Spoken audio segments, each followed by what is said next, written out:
2 দিন টিউশনি করার পর তৃতীয় দিন ছাত্রের মা আমায় ডেকে আমার হাতে একটা খাম দিয়ে বলল, কাল থেকে তোমার আর আমার মেয়েকে পড়াতে হবে না।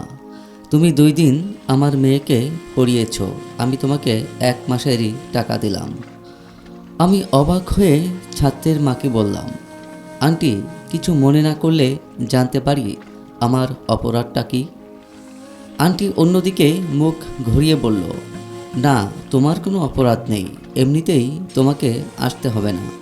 আমি তখন ছাত্রের মাকে বললাম, আন্টি, আমি আপনার মেয়েকে 1 মাস পড়াই, তারপর যদি আপনার মনে হয় আমি আপনার মেয়েকে ঠিকমতো পড়াতে পারছি না, তখন না হয় আমাকে বাদ দিয়ে দিবেন, আমার আপত্তি থাকবে না।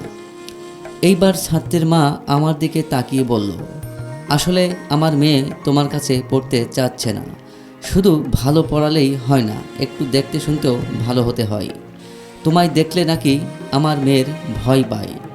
আমি আন্টের হাতে খাম দিয়ে বললাম, টিউশনি করাতে হলে যে ফর্সা ভালো চেহারার অধিকারী হতে হয় তা আগে জানতাম না। যদি জানতাম তাহলে বিশ্বাস করেন আমি আপনার মেয়েকে পড়াতে আসতাম না।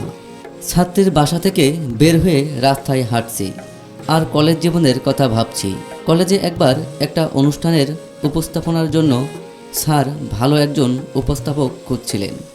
আমি সবার সামনে হাত তুলে বলেছিলাম, স্যার, আমি ভালো উপস্থাপনা করতে পারি। স্কুলে পড়ার সময় বিভিন্ন অনুষ্ঠানে আমি উপস্থাপনা করতাম। স্যার আমার ভালো করে দেখে হাসতে হাসতে বলল, তোর মতো কাওয়া কাক যদি উপস্থাপনা করে তাহলে অনুষ্ঠানে যে কয়জন মানুষ আসবে সেই মানুষগুলো পালাবে। স্যারের এক কথাতে রাতারাতি আমার নাম আবুল বাশার পিয়াস থেকে কাওয়া বাশার পিয়াস হয়ে গিয়েছিল। তখন আর কেউ আমায় আবুল বাশার পিয়াস নামে চিনত না, সবাই চিনত কাওয়া পিয়াস নামে। কয়েকদিন আগে ময়মনসিংহ থেকে ঢাকা যাচ্ছিলাম। আমার পাশের সিটে বসেছিলেন সুন্দরী একটা মেয়ে। আমি যখন আমার সিটে বসতে যাব তখনই মেয়েটা নাক মুখ ওড়না দিয়ে চেপে ধরল।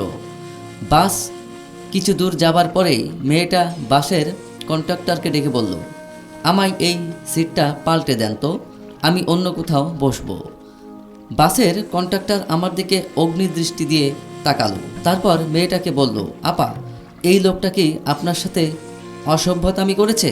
যদি কোনোরকম কিছু করে থাকে তাহলে বলেন, আমি এখনই লোকটাকে বাস থেকে নামিয়ে দিতেছি। কন্ডাক্টরের মুখ থেকে এমন কথা শুনে বাসের অন্য সব যাত্রীরা আমার উপর ক্ষেপে উঠল।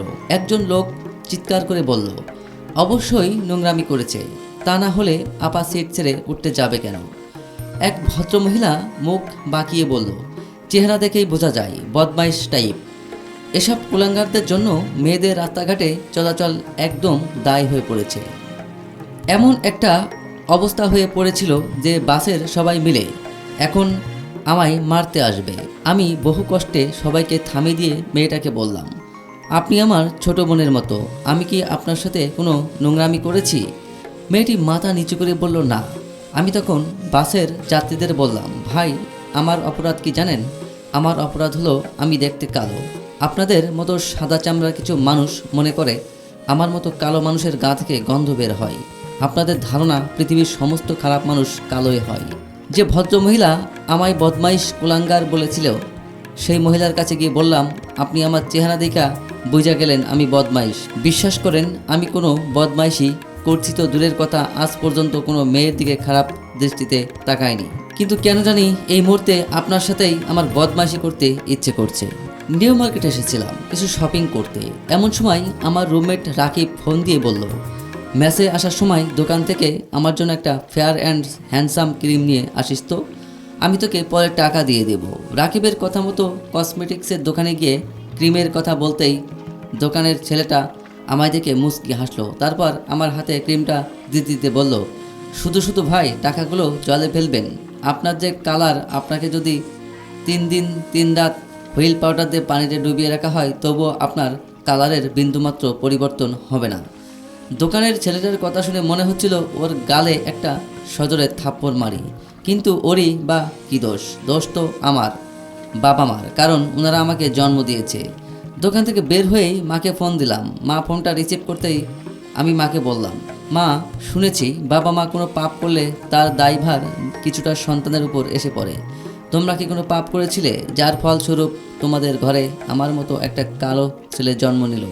মা আমার কথা শুনে কাঁদতে কাঁদতে বলল, তুই আবার তোর গায়ের রং কালো দেখে মন খারাপ করছিস? তুই কালো দেখে কি হয়েছে? তুই আমার কাছে সোনার টুকরো ছেলে। মা কেঁদে দিয়েছিল দেখে আমি মাকে হাসানোর জন্য বললাম, দেখলে মা, তুমি আমায় তেমন ভালোবাসো না। যদি ভালোবাসতে তাহলে সোনার টুকরো না বলে হীরের টুকরো বলতে। আমার কথা শুনে মা হাসতে হাসতে বলল, তুই আমার কোহিনূর হীরার টুকরো ছেলে। সবাই আমাকে কালো বলে দূরে সরিয়ে রাখলো। মা বাবার দোয়া সবসময় আমার সাথেই ছিল, আর সেজন্যই হয়তো আমি খুব ভালো একটা চাকরি পেয়েছি। চাকরি পাওয়ার পর থেকেই আমার উপর বাবা মা অত্যাচার করা শুরু করলো বিয়ের জন্য। আমিও বিয়ে করব বলে রাজি হয়েছি, তবে একটা শর্ত দিয়েছি, বিয়ে করলে আমি কালো কোনো মেয়েকেই করব। আজ মেয়ে দেখতে যাব। মাকে ডেকে বললাম, মেয়ে কালো তো? মা বলল, আমি মেয়েকে এর আগে দেখেছি, মেয়ের গায়ের রং কালোই, কিন্তু আজ আমরা দেখতে যাব বলে মেকআপ করে হয়তো সুন্দরী হয়ে যাবে। তবে চিন্তা করিস না, মুখ ধোয়ার পর মেয়ে আবার কালো হয়ে যাবে। আমরা ড্রয়িং রুমে বসে আছি মেয়ে দেখার জন্য।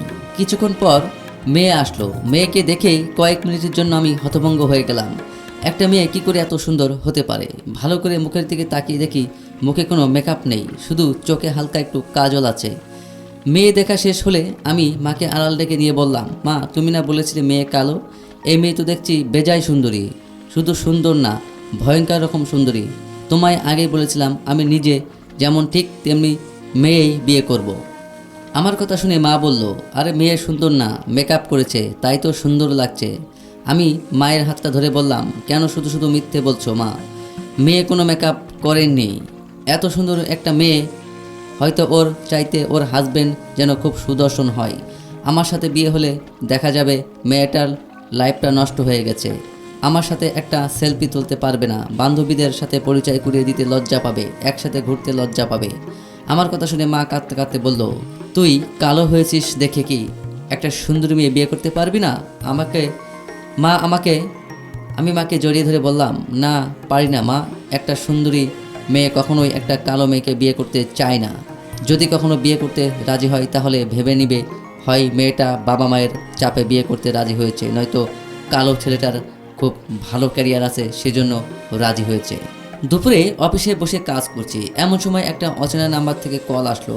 আমি ফোনটা রিসিভ করতেই অপর প্রান্ত থেকে একটা মেয়ে বলল, আমি শ্রাবণী। কাল আপনারা যে মেয়েটাকে দেখতে গিয়েছিলেন আমি সেই মেয়ে। আমি অবাক হয়ে জিজ্ঞেস করলাম, আপনি আমায় হঠাৎ ফোন দিলেন যে? মেয়েটি তখন বলল, আমি আপনার অফিসের নিচে, দয়া করে একটু আসবেন, আপনার সাথে আমার জরুরি কিছু কথা আছে। একটা রেস্টুরেন্টে আমি আর মেয়েটি বসে আছি। রেস্টুরেন্টের অনেকেই আমাদের হাঁ করে দেখছে। আমি চেয়েছিলাম রেস্টুরেন্ট বাদে অন্য কোথাও বসতে, কিন্তু মেয়েটি আমায় জোর করে এখানে নিয়ে আসলো। কফির মগে মেয়েটি চুমুক দিতে দিতে আমায় বলল, সত্যি বলতে আপনাকে আমার প্রথম দেখাতে ভালো লাগেনি, কিন্তু আড়ালে যখন আপনি আপনার মায়ের সাথে কথা বলছিলেন আমি আপনার সব কথা শুনে নিয়েছিলাম। তারপর থেকেই আপনাকে প্রচণ্ড ভালোবেসে ফেলেছি। 1 মিনিটের কথা শুনে যে কাউকে ভালোবেসে ফেলা যায়, সেটা যদি আমার সাথে না ঘটতো তাহলে আমি হয়তো কখনোই বিশ্বাস করতাম না। আমি মাথা নিচু করে বললাম, তার মানে আপনি আমায় করুণা করছেন? মেয়েটি কফির মগটা রেখে আমার হাত ধরে বলল, আমায় একটাবার সুযোগ দিও। আমি তোমায় এতটাই ভালোবাসবো যে মেয়েদের সম্পর্কে তোমার ধারণাটাই পাল্টে দিব। ডাক্তারের চেম্বারের সামনে বসে আছি, এমন সময় দেখি ডাক্তারের চেম্বার থেকে আমার ছাত্রী পিউ আর ওর মা বের হচ্ছে। আমি আন্টিকে সালাম দিয়ে বললাম, আন্টি, আমায় চিনতে পেরেছেন?